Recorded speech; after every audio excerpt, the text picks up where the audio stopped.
Hey, welcome to the podcast. I'm Joel here with my dad. And I'm Rick, and looking forward to talking with you today, Joel. What we got? Well, I think the first thing we need to address is check out our new studio where you can see both of us. Isn't this amazing? Yeah, it's great. I'm not so sure it's so great, but sometimes it's nice to kind of hide, don't you think? When you're off the camera, I can't blow my nose or pick it or whatever. So yeah. Hey, I thought we'd finish today doing our talk on the last chapter, chapter 8 of Keep It Light, which is now available wherever books are sold, Amazon, Walmart, Target, wherever you get your books, it's available. Also, if you have already read this, which I've talked to some people that have already read it, it's super helpful when you will leave a review wherever you bought the book from. So if you could go ahead and get the book, read it, and then leave me a review, that'd be super helpful. So yeah. Also, if you have already read it, if you would take it to Half Price Books, because that's where I get my books. So if you're saying wherever books are sold, let's get a few of them into Half Price Bookstore. Okay, so I'll always say I've arrived when I find my book in a thrift store or a Half Price bookstore that's not in the town I lived in. Oh, it doesn't count if it's one you gave away to a friend. Yeah. Okay. It's got to be. It has to have come from in another town. That means someone actually bought it. I'll take this one to another town when I'm ready to get rid of it. Precisely. So, what'd you think of chapter 8? It's gonna sound like I'm blowing smoke here, but the whole book is really the best. I mean, it really is the best one you've done, and chapter 8 is a great conclusion to it. You really did. It seems odd saying this, but you really did a good job. I mean, it seems weird to. Well, thanks. I make no commission off this, So and the pennies that you make aren't worth lying about. So that's right. No, it really is good. I like this one because it's extremely encouraging, and I think the weirdest thing about it is some of the things you share here. I thought it was like only my life. My life seemed to have progressed without me making any great plans. You know that. It's just like the Lord took it step by step by step, and I didn't know where I was going, but I found out I got to where I couldn't even have dreamed up being the place where I am. Right. And I thought that was just something weird with me because I don't know what, but I didn't. But as I read this, I'm realizing you have come to the realization that that's exactly the way it's happened with you. You didn't. How did I come to that realization? Well, what I'm saying is you just walk step by step in obedience. And you ended up not getting what you expected, but what you did get, you found was really what you wanted, even though you didn't know you wanted it. Yeah, the adventure you get tends to be the one you needed and the one you really wanted, which is where you seek first kingdom of God and all these things are given to you. It's like there's I got you. So, so you weren't really like, oh, this is my goal, because you couldn't even see that. I mean, you couldn't, like in my life, I couldn't even have dreamed this up. Right. But you walked in obedience, and with me, a lot of times, it was even resistantly, and I think with you, it was a little resentment, like, this isn't what I want, this isn't how it's supposed to work out. Yeah, usually that's kind of my ongoing thing with God is I realize I just see him as opposition. Yeah, yeah. And with me, it was like, I don't want to do that. I'm happy where I am, leave me alone, But when you stepped in obedience, you ended up getting to the place that you couldn't even have dreamed of. You didn't know that's what you wanted, but he did. And I thought that is just, it was encouraging to me. And an example you use, and maybe we can jump into it, is that of Hiram Bingham, and discovered Machu Picchu. And of course, we've both been there, and you lived in, what's that town called? Cusco. Cusco, yeah. And tell the story. Yeah, well, that was when I heard that, I was like, that'll preach right there. Hiram Bingham, he was actually going out to find the city of Vilcabamba, which is the El Dorado, the classic thing we've all heard about. There's this lost city of gold somewhere out there because they didn't find all the gold that the Inca had. So they're like, where is it? The story is right before the Spaniards came in, this king, he escaped with all of the treasures of the Inca Empire, and he went into the Amazon, and somewhere it's lost the Amazon. So Hiram Bingham, he actually went looking for Vilcabamba, and on the way somebody was like, hey, there's this thing up the hill you need to check out. It was actually a missionary that had found the place. Missionaries never get any They don't credit, get credit. do they? Hiram Bingham is the one who documented, but a missionary had found the place. So he went up there, and there were a couple families living among these ruins, and he started exploring. He's like, this is a serious find. And long story short, that's what put Hiram Bingham on the map. Machu Picchu became a seventh wonder of the world, But it all started when he kind of just stepped aside, and it wasn't what he was looking for, but what he found is what he really wanted. And he spent the rest of his life really, I mean, he found other places, but Machu Picchu was the place that really put him, that became his legacy. But there was no gold. That's what he's looking for. There was no wealth or riches. Well, but, I mean, he didn't even know it existed. So how do you know? That's the problem, I think, for most of us is you've got this idea of something you've seen, but you can't visualize something you haven't seen. Right. Because you don't know what you don't know. Yeah. And I think a part of it is God is like Machu Picchu was different than everything else, and you couldn't have imagined what it was. And I guess they still don't know fully what it was. We make our guesses and stuff. But God has designed us for something unique. Yeah. And so if we're doing something that's different and out of the box and unique, then, and I think he does that. I really think he does it with everybody. It may not be like your life career or something. Right. You may be doing a 9-to-5 job or something, but there's something unique he wants to do in your life, in your family, in your home, through you, maybe in touching other people's lives. So he's such a creative God. Yeah. That I really believe he wants to do something unique in all of our lives. If we just obey, and as you say, seek first the kingdom. That's the key to getting there. We were looking at this quote here earlier. If you seek first his kingdom, you'll find exactly what you need to find. It may not be what you were expecting, but the prize you find will be the one you needed. Yeah. That's good. There's a lot of really quotable quotes in here, and not from other people, but just I like the way you wrote this. It's good. Well, good. Yeah, so that chapter is actually on consistency, because in the book I lay out kind of the idea that you've got to be constantly evaluating your priorities, and then you've got to consistently be reevaluating your priorities. And I think that's the hard part. I go back to something, Eugene Peterson, he wrote a book called A Long Obedience in the Same Direction. Yeah. And I think that's the picture is you have to plant the right seeds and then stick around long enough, and you get to sit in the shade of the trees you planted. Yeah. But it's usually takes a lot of consistency. Yeah, and that's another thing you mentioned here, the speed of the seed. Yeah. Which, I've pastored long enough. I love acronyms, and I love little rhymey words and things like. But it makes it more memorable too, and things like that. So, what's the speed of the seed? Yeah, well, it doesn't come at the speed of light. It comes at the speed of the seed, which is I think it was Covey called it the law of the farm. Yeah. And it's basically the idea that there's this verse where Jesus says, "Here's how the fruit produces itself. You plant the seed, and then it produces the kernel, and then the grain, and anyways, there's a sequence. I don't remember the exact sequence. I like that."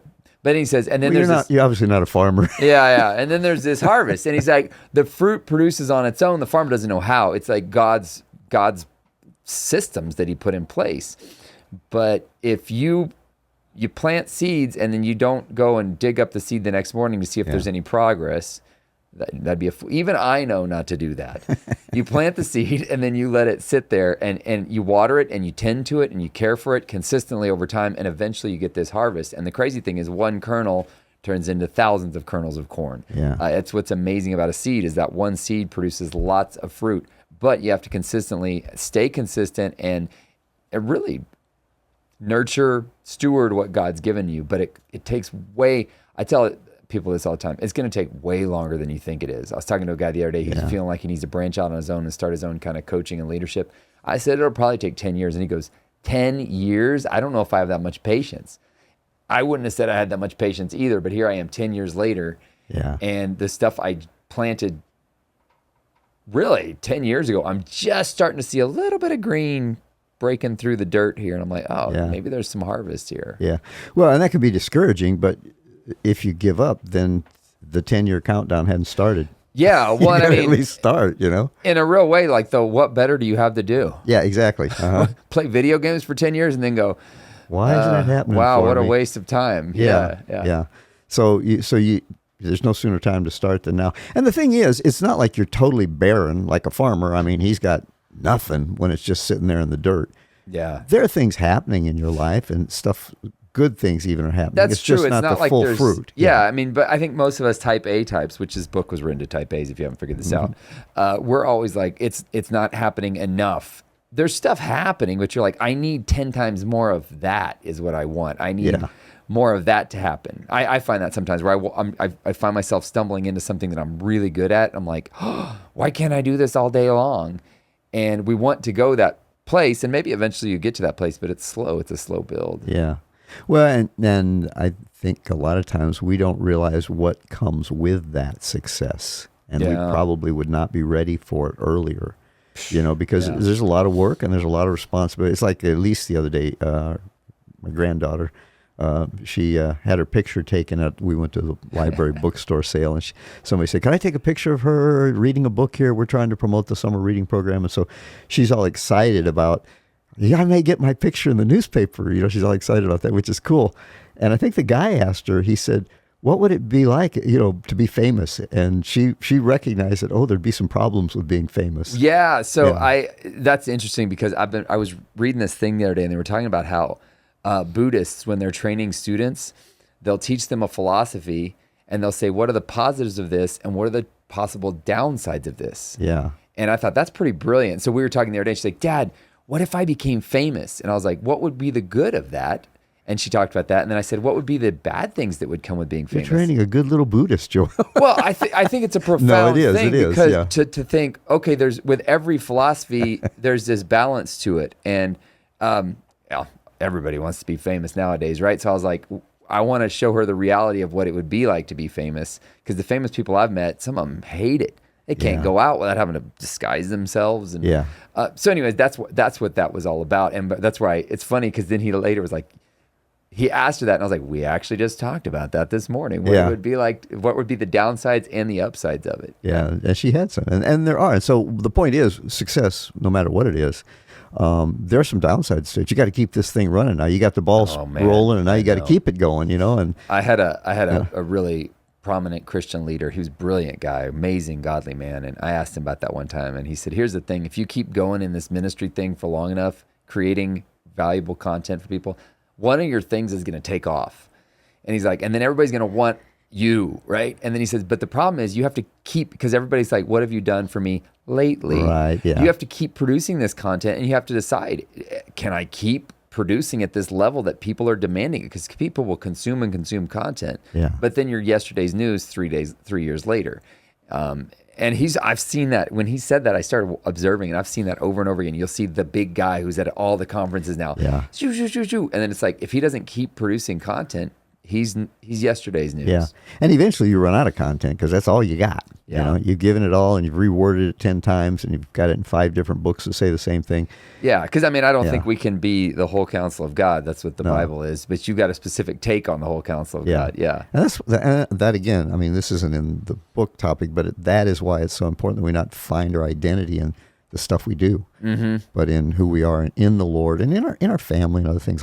Spiritually, you're supposed to find your identity in Christ, which, yeah, that's true. But that's kind of ethereal. I'm not 100% sure I know what that means all the time. So you find it in just being, being a child of God and your family and other things, putting emphasis on those rather than doing, and finding your fulfillment in the accomplishment. Yeah. So that's what you got from this chapter, huh? Yeah. That's interesting. There was one other thing you mentioned here, and I thought it was really good too, because I've heard you say it before and you've talked to other people. The idea of, in fact, I was looking through the book to try and find it, but it's the stuff nobody sees that brings the results everyone wants. Yeah. And that again goes back to that, the seed is in the ground and you can't see, all you see is what's above it, but it starts putting down roots before it starts doing anything above ground. Yeah. Yeah. So it starts putting the roots. As somebody said, if you focus on making your life and ministry deeper, God will focus on making it wider. But you've got to have the foundation first, if it's a God thing. That's true. I think about that with working out. I see people and I'm like, man, how can I look that way? I don't think I want to look that way, because they're up at 5 a.m. every day at the gym. They limit what they eat. Yeah. It's like to get that, you had to pay that, but you don't see the price you pay. You just see the results. And we want the results, but we don't want the price. Yeah. Yeah. And it is. It's in the spiritual walk, it's the same way. It's the guy that's up early and up, just spending time with the Lord and meditating. And that produces the fruit that we all want. But I'm not sure I want to do all that goes into making it happen. Yeah. Yeah. So anyway, I thought that was really, really good too. Well, it's available now. Keep it light. This is the last installment in our 8th session, because we did it's an 8-chapter book. Here's a couple of comments I've been getting about it. First of all, a lot of people have been saying this is like the most practical, applicable stuff I've ever heard. which is amazing. I mean, ever heard is quite a statement. And I had a guy yesterday, and he said, the great thing about this book is it's good for old people too. And I thought that was hilarious. He's like, it's good for old people. He's like, this applies just as much to old people as it does to young people. So I really think this is life-changing stuff. This is stuff that I've implemented in my life over the last 12 years. It's stuff I've coached leaders through for years. And I think it could really make a difference in your life. Keep it light. It's available wherever books are sold. So go get yourself a copy.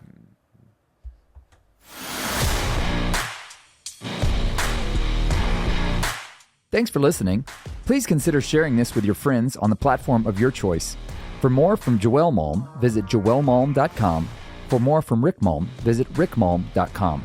Our podcast music was produced by Alex Burleson.